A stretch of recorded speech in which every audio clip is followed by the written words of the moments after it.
गरीब बच्चियों की शादी करने में प्रॉब्लम्स आ रही हैं। गरीब परिवारों की बच्चियों की शादी करने में क्या दिक्कत आ रही है? अभी की सरकार जो है Jammu Kashmir marriage assistance scheme के तहत जो है गरीब परिवार की बच्चियों को पैसा मुहैया कराती है ताकि गरीब परिवार की बच्चियों की शादी हो सके, लेकिन फिर भी उनकी शादी में रुकावट आ रही है। रुकावट क्यों आ रही है?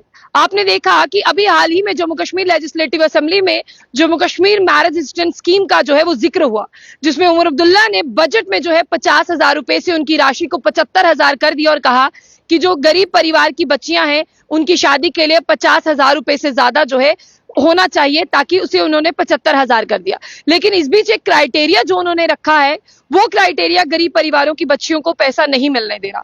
वो है यहाँ पर बच्चियों की जिस तरह से बात करते हैं वो 8वीं पास होनी चाहिए, उनके पास जो है 8th पास का सर्टिफिकेट होना चाहिए। लेकिन बहुत सी बच्चियां आप देखें, गांव में आप चले जाए, दूर दराज में आप चले जाए, बहुत सी बच्चियां ऐसे हैं जिनकी शादी की उम्र हो गई है, माँ बाप मैरिज असिस्टेंस स्कीम का फायदा भी चाहते हैं, लेकिन उन बच्चियों ने 8वीं पास नहीं की है। हालांकि बहुत सी बच्चियां ऐसी हैं जो स्कूल में भी नहीं गई।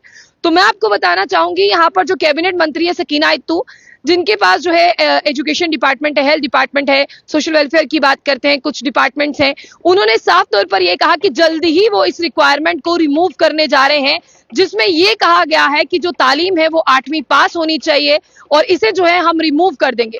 उन्होंने कहा हाल ही में हमारी सरकार बनी है, सरकार बने हुए अभी 1 साल भी नहीं हुआ, लेकिन बहुत सारे माँ बाप ऐसे हैं जो हमें कहते हैं कि हमारी बच्चियां जो है वो पढ़ी लिखी नहीं है और हमारे पास 8वीं पास का सर्टिफिकेट ही नहीं है, तो क्या हमारी बच्चियों को फायदा नहीं मिलेगा? और उन्होंने सकीना इत्तू से मिलकर उन्होंने पर्सनली ये बताया कि देखिए हमारे लिए 75,000 रुपए की भी बहुत ज्यादा वैल्यू है, बहुत ज्यादा कीमत जो है ये हमारे लिए रखते हैं। उन्होंने कहा कि उमर साहब ने 50 से 75 तो किया है, लेकिन हमें कब मिलेगा, हमें कब मिलेगा? और हमें जो है आप ये देखिए कि हमें अगर मिलना भी चाहिए तो नहीं मिल पाता, क्योंकि हमारी बच्चियां 8वीं पास नहीं है।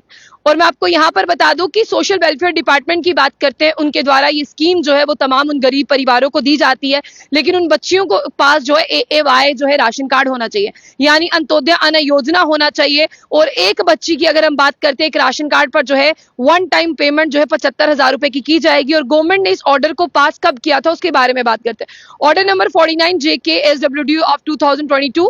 लेकिन इसकी अगर हम बात करें, ये पुराना ऑर्डर है, इसमें जो है अमेंडमेंट की गई थी, इसे 50,000 रुपए से 75,000 किया गया था। और ये मैरिज असिस्टेंस स्कीम की बात करते हैं, ये उन बेटियों को इनका फायदा होता है जिन बेटियों की बात करते हैं, जिन बेटियों की शादी के लिए पर्याप्त राशि जो है वो उनके माँ बाप के पास नहीं होती। अगर आप भी जम्मू कश्मीर में रहते हैं, आप मेरी इस खबर को सुन रहे हैं, तो मैं आपको बता दूं कि अगर आपके पास AAY राशन कार्ड है, अगर आपके पास PHH राशन कार्ड है, तो आप इस मैरिज असिस्टेंस स्कीम का फायदा उठा सकते हैं, जो 50,000 से 75,000 रुपए है।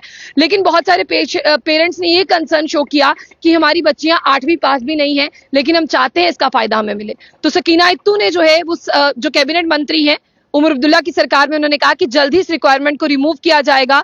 और आपको मैं ये भी बता दूं कि यहाँ पर जो है डायरेक्ट बेनिफिट ट्रांसफर जो है वो दिया जाता है शादी से पहले, और इसके लिए जो है रिक्वायर्ड डॉक्यूमेंट्स को जो है वो चेक किया जाता है और उसी के बाद ये दिया जाता है। फिलहाल मैं आप तमाम लोगों को ये भी बताना चाहूंगी कि बहुत बेहतरीन स्कीम है और बहुत बेहतरीन स्कीम का आप लोग जो है वो इसका फायदा भी उठाइए। और फायदा उठाने के साथ साथ मैं तमाम पेरेंट्स को ये कहूंगी कि देखिए गलत फायदा आप इसका ना उठाएं।